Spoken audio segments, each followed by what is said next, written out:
Hello everyone. In the continuation of chapter of force or laws of motion, today we are going to see our next topic. Before going that, first we recall which we have covered in our previous class. Okay.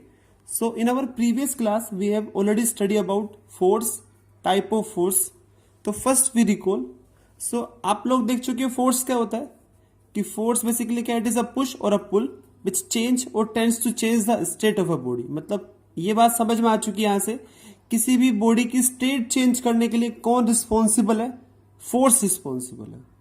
Okay ये तो आप बोल सकते हो. इसलिए अब अगर आप किसी भी बॉडी के ऊपर फोर्स एक्सर्ट करते हो तो वहां पे दो पॉसिबिलिटी होती है. या तो उसकी स्टेट चेंज हो जाएगी या फिर हम क्या बोलेंगे, tends to change in state of a body. मतलब उसकी स्टेट चेंज होने की कोशिश कर रही है.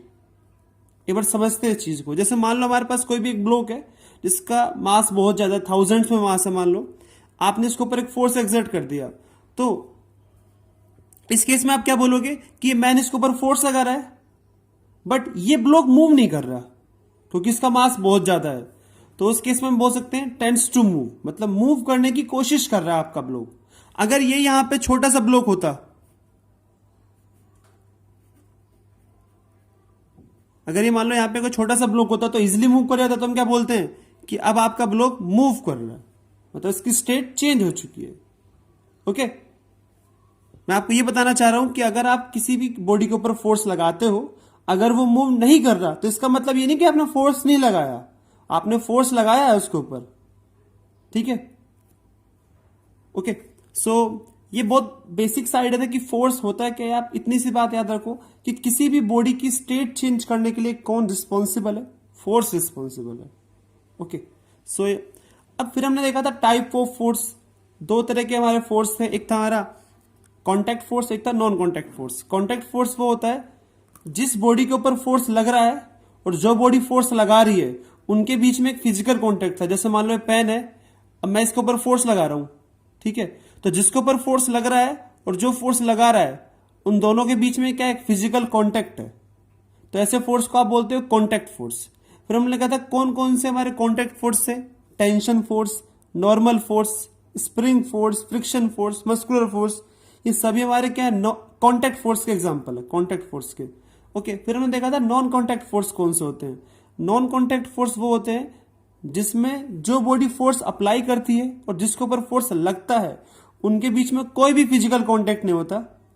ऐसे फोर्स को आप बोलते हैं नॉन कॉन्टैक्ट फोर्स. जैसे आपने देखा है जो ग्रेविटेशनल फोर्स है, जैसे मान लो अगर ये अर्थ है और ये मान लो कोई भी एक स्टोन है कुछ हाइट पे, मतलब ठीक है, आप क्या देखते हो, जैसे इसको रिलीज करते हो तो अपने आप ही नीचे मूव करता है.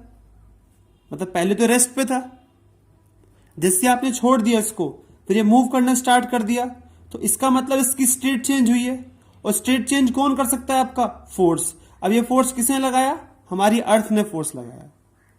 ओके तो हम क्या बोलेंगे, इस स्टोन के बीच में और इस अर्थ के बीच में एक फोर्स है, ग्रेविटेशनल फोर्स. और ग्रेविटेशनल फोर्स किन के बीच में होता है? जिन बॉडीज के पास मास होता है. ओके भाई इसके पास मास m है, इसके पास अपना मास कुछ है me, मास ऑफ अर्थ. तो इन दोनों के ऊपर एक फोर्स लगने वाला है, ग्रेविटेशनल फोर्स, इनके मास की वजह से. तो ऐसे फोर्स हमारे कौन से होते हैं? नॉन कॉन्टैक्ट फोर्स, जिसमें जिस बॉडी के ऊपर फोर्स लगा और जो बॉडी फोर्स लगा रही है उनके बीच में कोई भी फिजिकल कॉन्टैक्ट नहीं है. ओके तो बहुत बेसिक सा आइडिया था अभी तक कि फोर्स क्या होता है. अब हम लोग देखते हैं नेक्स्ट टॉपिक हमारा इनर्शिया. अब देखो इनर्शिया क्या होता है, एक सिंपल बात समझ सकते हो आप. देखो इनर्शिया क्या है, इनर्शिया किसी बॉडी की वो प्रॉपर्टी है जिसकी वजह से बॉडी हमेशा अपनी स्टेट को मेंटेन रखती है. ठीक है, आप बोल सकते हो it is a property of a matter या बॉडी, कुछ भी लिख सकते हो. It is a property of a matter due to which it maintain their state of rest or uniform motion along a straight line. Okay, so inertia किसी भी body की वो प्रॉपर्टी है जिसकी वजह से वो अपनी स्टेट को मेंटेन रखती है. अब स्टेट में कौन कौन सी स्टेट हो गई? एक तो स्टेट ऑफ रेस्ट और एक हो गया uniform motion in a straight line या along a straight line. Okay, अब जो इनर्शिया है बेसिकली, जैसे अगर आपको मैं बोलूं कि भाई ये मान लो मेरे पास कोई भी ब्लॉक है, मान लो ये एक दूसरा ब्लॉक है, इसका मास मान लो 5 kg है, इसका मास मान लो 100 kg है. अगर मैं आपसे पूछूं किसको मूव करवाना हार्ड होगा, तो आंसर क्या आएगा? 100 kg वाले को. ठीक है, क्योंकि अब ये ब्लॉक क्या चाहता है कि ये हमेशा रेस्ट पे रहे, तो इसको मूव करवाना काफी हार्ड होगा. ओके, ऐसे चाहता तो ये ब्लॉक भी है, बट इसको मूव करवाना काफी इजी है. इसकी स्टेट आप इजीली चेंज कर सकते हो, बट इस 100 kg वाले को आप इजीली मूव नहीं करा सकते क्योंकि ये अपनी स्टेट को मेंटेन रखेगा. ठीक है, तो एक बात आप समझ चुके हो कि जो इनर्शिया है वो किस पे डिपेंड करता है? मास पे डिपेंड करता है. जितना मास ज्यादा होगा उतना इनर्शिया ज्यादा होगा. ओके, अगर मैं आपसे कहूं कि ये मान लो मेरे पास कोई एक ब्लॉक है 5 kg का जो मूव कर रहा है मान लो 10 मीटर पर सेकंड से, और ये मान लो मेरे पास 100 kg का एक ब्लॉक है वो भी मूव कर रहा है मान लो 10 मीटर पर सेकंड से. तो अगर मैं आपसे पूछूं किसको स्टॉप करना इजी रहेगा, तो आप क्या बोलोगे? 5 kg वाले को, क्योंकि जो इसका इनर्शिया है वो कम है और इसका इनर्शिया काफी ज्यादा है. क्योंकि जो इनर्शिया वो किस पे डिपेंड करता है? मास पे डिपेंड करता है. जितना मास ज्यादा उतना इनर्शिया ज्यादा होगा. ओके, तो एक बात आप समझ चुके हो, इनर्शिया बेसिकली क्या है? किसी भी बॉडी की वो प्रॉपर्टी है जिसकी वजह से वो अपनी स्टेट को मेंटेन रखती है. मतलब ये ब्लॉक चाहता है कि हमेशा ये रेस्ट पे रहे, ये ब्लॉक चाहता है कि हमेशा ये मोशन में रहे. अगर आपको इसकी स्टेट चेंज करना है तो आपको फोर्स लगाना पड़ेगा, और इस केस में फोर्स ज्यादा लगाना पड़ेगा, इस केस में फोर्स कम लगाना पड़ेगा. ओके, अगर फोर्स ज्यादा लगाना पड़ा तो इसका मतलब इसने आपको ज्यादा पोज किया है. ठीक है, तो आप एक बात समझ चुके हो कि इनर्शिया बेसिकली डिपेंड करता है मास पे. मास ज्यादा, इनर्शिया भी ज्यादा. अब देखते हैं हम लोग टाइप ऑफ इनर्शिया, मतलब कौन कौन से इनर्शिया होते हैं.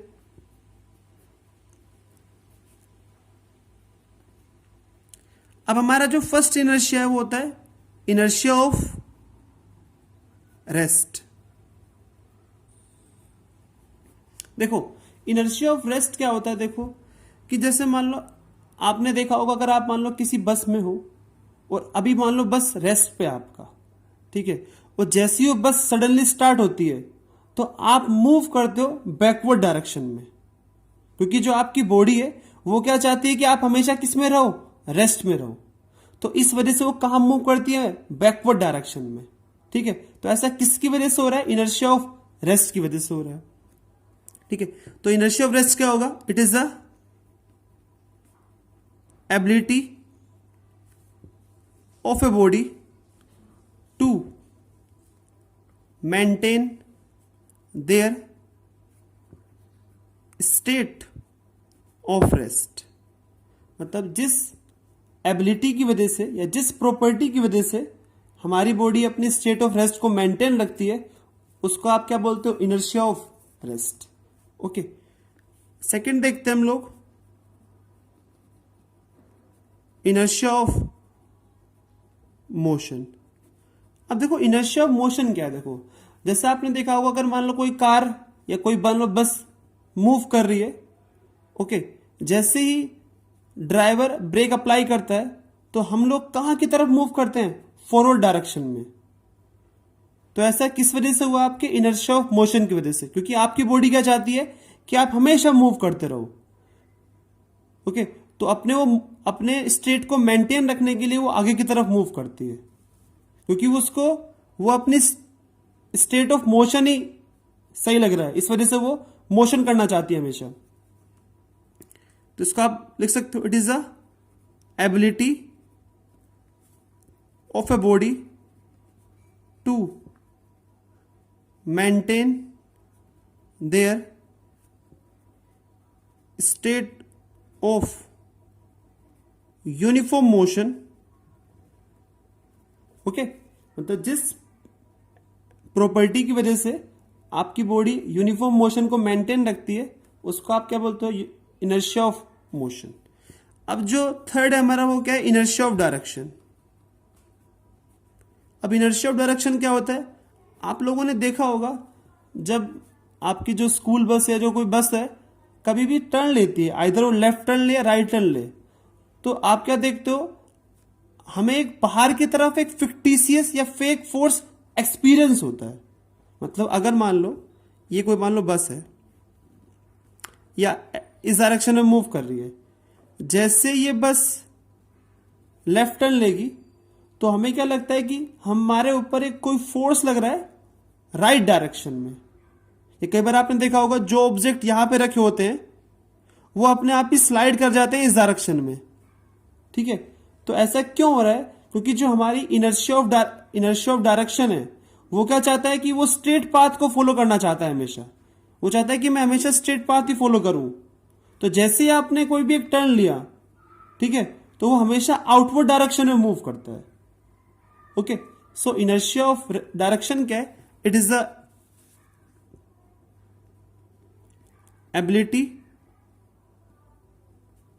Of a body to maintain their direction of motion. मतलब जिस एबिलिटी की वजह से आपकी बॉडी अपनी डायरेक्शन ऑफ मोशन को मेंटेन कर पाती है उसको आप क्या बोलते हो, इनर्शिया ऑफ डायरेक्शन। ओके, तो मैंने आपको इन सभी के एग्जाम्पल बता दिए हैं और इन सब का मीनिंग बता चुका हूं कि इनर्शिया ऑफ रेस्ट क्या होता है। या फिर आपने कई बार ना एक एक्सपेरिमेंट किया भी होगा कभी कि ये मान लो कोई भी एक टम्बलर है, ग्लास, ठीक है, और ये मान लो कोई भी एक पेपर शीट है। आपने क्या किया, इस पेपर शीट के ऊपर एक कोई कॉइन प्लेस कर रखा है। जैसे ही आप इस शीट को खींचते हो, मतलब सडनली अगर इसको आप डिस्प्लेस करो तो आप क्या देखते हो, जो आपका कॉइन है वो इस टम्बलर के अंदर गिर जाता है। तो ऐसा किसकी वजह से हुआ है, इनर्शिया ऑफ रेस्ट की वजह से। ओके, तो या फिर आपने बहुत सारे ऐसे एग्जांपल देखे, जैसे जो हमारे फ्रूट्स होते हैं ट्रीज के ऊपर, वो हमेशा अपनी स्टेट को मेंटेन रखते हैं। तो ऐसा किस वजह से हो रहा है, इनर्शिया ऑफ रेस्ट की वजह से, वो अपने स्टेट को मेंटेन रख पा रहे हैं। तो बहुत बेसिक सा आइडिया हो गया कि इनर्शिया क्या होता है। इनर्शिया किसी भी बॉडी की वो प्रॉपर्टी है जिसकी वजह से वो अपनी स्टेट को मेंटेन रखती है। फिर इसको आप ऐसे बोल सकते हो, किसी मतलब हर एक बॉडी क्या चाहती है कि उसकी जो स्टेट पहले थी वो बाद में भी मेंटेन रहे। वो किस वजह से होता है, उसके इनर्शिया की वजह से। ओके, तो नेक्स्ट टॉपिक क्या हमारा,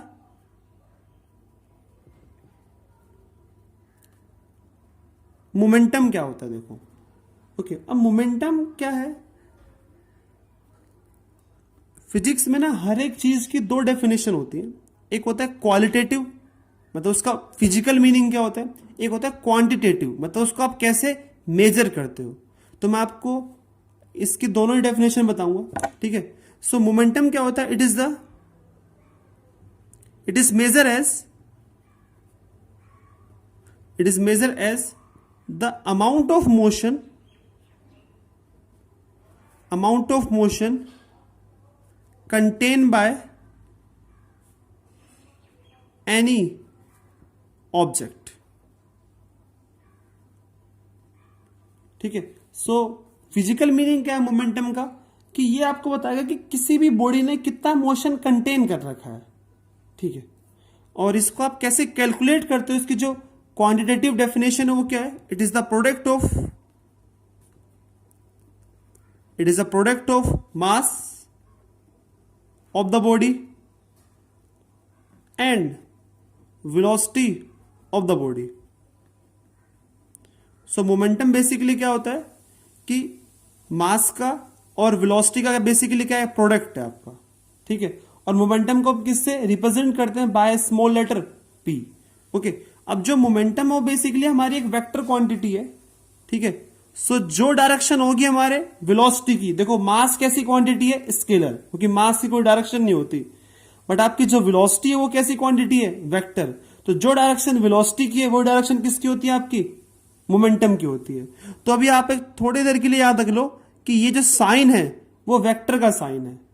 ये आपको ये बता रहा है कि जो डायरेक्शन वेलोसिटी की है वही डायरेक्शन किसकी है, मोमेंटम की भी है। ओके, अगर मैं आपसे बोलूं कि मान लो मेरे पास कोई पार्टिकल है, उसका मास m है और वो मूव कर रहा है इस डायरेक्शन में, तो हम क्या बोलेंगे, उसका मोमेंटम भी इस डायरेक्शन में ही होगा।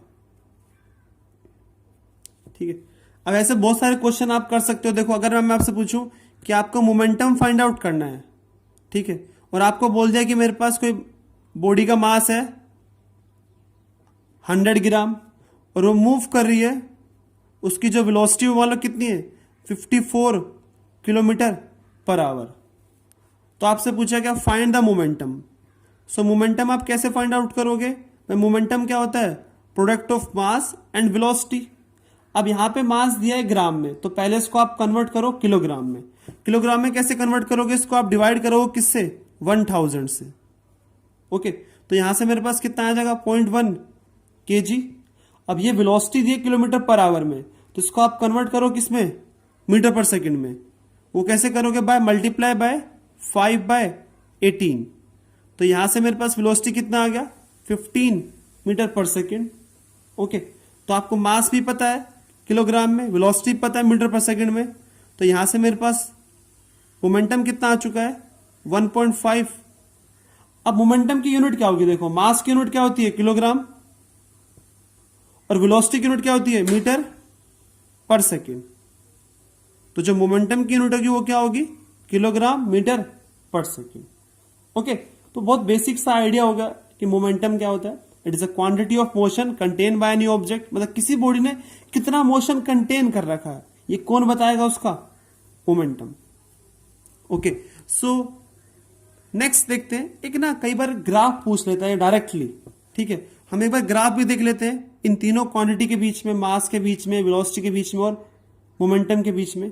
देखो, अगर आपसे पूछा जाए कि किसी बॉडी का मास क्या है, कांस्टेंट, मास चेंज नहीं हो रहा आपका, तो आप क्या बोलोगे, जो मोमेंटम होता है वो क्या होता है, मास इंटू में वेलोसिटी। अगर मास चेंज नहीं हो रहा, मतलब मास तो कांस्टेंट हो गया अब, तो आप क्या बोलोगे, जो वेलोसिटी है वो डायरेक्टली प्रोपोर्शनल है किसके, मोमेंटम के। या फिर बोल सकते हो मोमेंटम डायरेक्टली प्रोपोर्शनल है किसके, वेलोसिटी के। मतलब वेलोसिटी इंक्रीज करोगे तो मोमेंटम भी क्या होगा, इंक्रीज।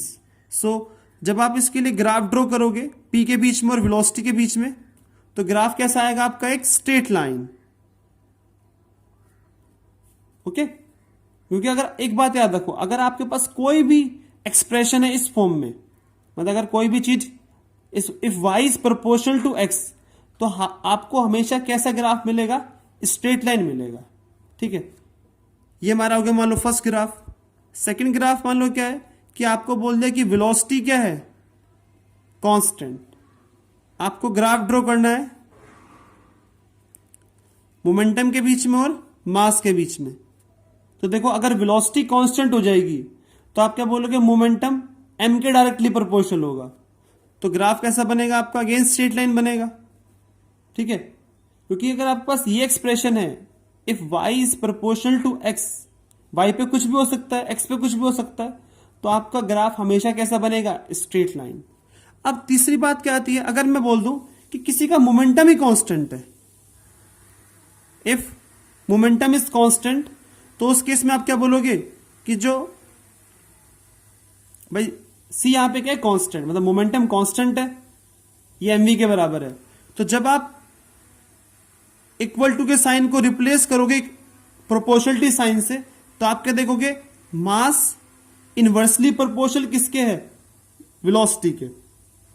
ओके, मतलब जितनी वेलोसिटी क्या होगी ज्यादा, उतना ही मास कम होगा, क्योंकि आपका मोमेंटम क्या है यहां पे, कांस्टेंट। अगर आपके पास कोई भी एक्सप्रेशन है इस फॉर्म में, तो हमेशा ग्राफ कैसा बनेगा आपका,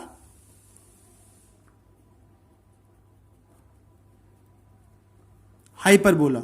ये ना, ये कर्व का नाम है हाइपरबोला। जैसे स्ट्रेट लाइन है, ऐसे इसका नाम क्या है, हाइपरबोला। आपको नाम नहीं याद रखना, बस आपको ये याद रखना है कि शेप कैसे बन रही है इसकी। ओके, ये ग्राफ है किसके बीच में, m और v के बीच में, अगर आपका मोमेंटम क्या है, कांस्टेंट। तो ये बहुत बेसिक सा आइडिया हो चुका है कि मोमेंटम क्या होता है, इनर्शिया क्या होता है। तो आपको अच्छी तरह रीड करना है और अपने नोट्स प्रिपेयर करने हैं।